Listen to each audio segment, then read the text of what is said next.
Yo guys, what is up? Benham here, and today we are playing some Domination on Overflow. I use the Silencer and Laser Sight on the MP7. I go 132-2 with a 52 gun streak. So yeah, if I had died, I probably could have gotten the double nuclear because I was going pretty ham, but I did not get the double nuclear because I did not die. But yeah, so basically what I wanted to talk about in this gameplay is not the gameplay. I wanted to talk about YouTube and like the Call of Duty commentators versus competitive. And it's not really like a competition, but I just wanted to talk about the two.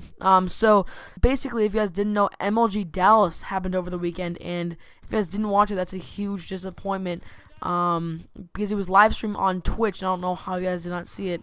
But I missed that guy in there. I swear I saw that guy in that corner back there, and he didn't shoot at me, so I don't know what he was doing. I don't know where he was there. I don't know if he left.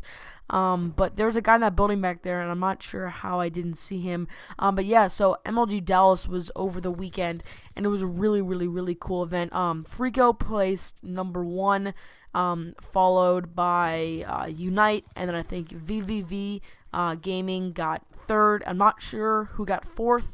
And then Optic and Envy tied for 5th place, and I'm not sure where it goes on from there.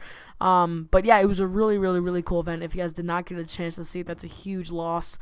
But yeah, that's my last death of the gameplay. But now we're gonna totally into the commentary. Sorry, I kept flipping back and forth. But yeah, so I feel like competitive as a whole is pretty much misunderstood by a large portion of the people who watch YouTube. Obviously, the ratio between people who watch competitive and people who watch Call of Duty commentators, it's drastically different. You know, at its peak, I think the live stream for Twitch on Twitch.tv for the MLG stream reached about 30,000 stream viewers, and obviously there are Call of Duty commentators nearing 2 million and 1 million subscribers.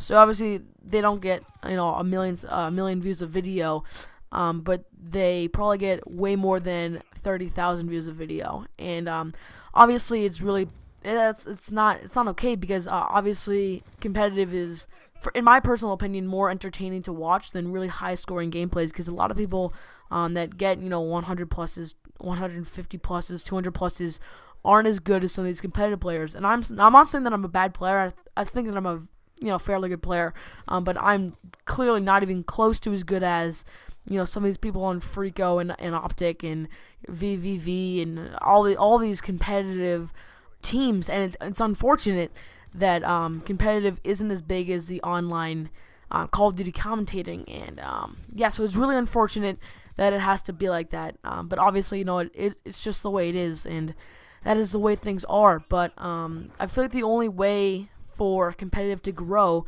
is if they put more emphasis on league play. Obviously, Black Ops 2 put a huge emphasis on competitive and all these other things. But the noobs, I guess, would be the best word to describe them. The people that are really new to Call of Duty don't really experience league play because they've never tried it out. So that, I feel like that's the problem that the competitive guys are facing. How do we get people to start and get into the scene? How do we get people to get into the Call of Duty scene? That's the problem that I feel that most competitive guys are facing, because they don't know. There's no way to talk to every single not as good player unless they teamed up, and that's what I kind of wanted to talk about. The Call of Duty YouTubers and the competitive guys kind of need to team up and come together, because they're basically both going for the same goal. They want to grow their audience, and they want to become more prevalent in the community. But when the commentators are so much larger than the competitive guys, it's really hard for the competitive guys to kind of get in there, scooch in there, and kind of grow the audience. But obviously, people like Optic Nadeshot and Optic Scumpy have grown the audience for competitive ungodly amounts. Obviously, I think Nadeshot has 200,000 subscribers. I'm not sure, and I know Scumpy has 100,000 subscribers. Obviously, they know that's not as much as Call of Duty commentators with a million subscribers.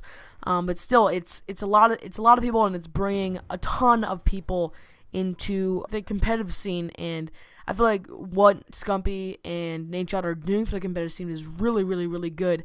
Obviously, when the stream was happening, Optic got 3-0'd by Unite in the semifinals, and they also lost in the losers bracket. They talked about that in their commentaries about how they were just trying to get into the COD championship, and I'm not knocking Optic in any way, but basically when they were playing on the competitive live stream, the viewership, instead of being around 20,000 or 25,000 people, shot up to like 30 or 35,000 instantly, just because Optic was playing, and that just shows how much the Optic as a team in general have brought to the competitive community. Obviously they brought a lot of new people into the community. I know personally, I probably wouldn't have gotten into League play as much as I did if I hadn't watched Scumpy or Nadeshot. And I think that's true for a lot of people, and I feel that's true. Obviously, they haven't done a ton, because if you go into League play right now, there's maybe 5,000 people on at a time, but if you go into a public match, there's like 400,000 people. So I feel like Treyarch should put a lot of more emphasis on League play, but still watch public matches, because I feel like I'm sorry, I'm kind of jumping around here, but it's kind of free flowing here. But basically, I feel like Treyarch is putting too much emphasis on League play when it comes to patches and support. I'm not saying that they shouldn't put emphasis on it with trying to get more people to play it, but the Cat 40s, people started complaining about them, and they were complaining about the Cat 40s for about a week, and they got patched right away.